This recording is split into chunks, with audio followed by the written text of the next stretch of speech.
La nuit, ils creusent des galeries pour exploiter les filons de Dieu merci. Ici, un tunnel de plus de 10 mètres de long.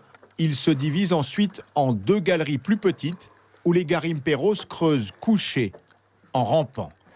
Ils suivent sous terre une veine de quartz que nous montre ce géologue. Elle contient de la pyrite, du fer et de l'or. Les cailloux sont transportés à dos d'homme, loin des regards.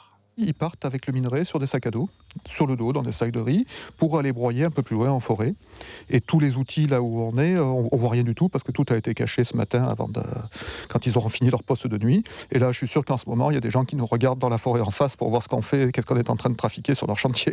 Ici, les clandestins ont laissé un tas de cailloux. De temps en temps, les employés de la mine légale les croisent ou constatent les signes de leur présence. Ce qu'on peut voir, c'est des traces de pas de clandestins. Et elles sont assez fraîches puisque avant-hier, nous avons eu un gros orage et ça les aurait effacées. Et là, elles datent d'il y a 2 jours ou 1 jour. Voilà. Des clandestins sur la mine ? Ah oui, il y a des clandestins sur la mine à 800 mètres du camp. Depuis des années, les garimperos creusent les collines sur la concession d'Eau Plata à Saint-Élie. Un site exploité de longue date légalement. Les interventions des gendarmes sont irrégulières et les galeries se multiplient.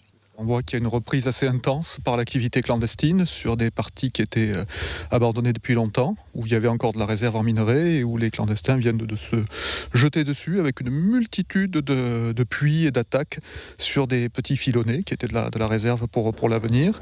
L'avenir pour Eau Plata se trouve plus loin sur la concession, une usine d'extraction d'or par cyanuration bien plus rentable.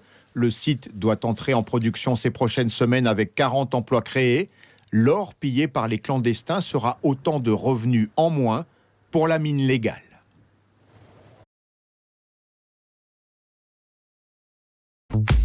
Suivez l'info sur Guyane la Première.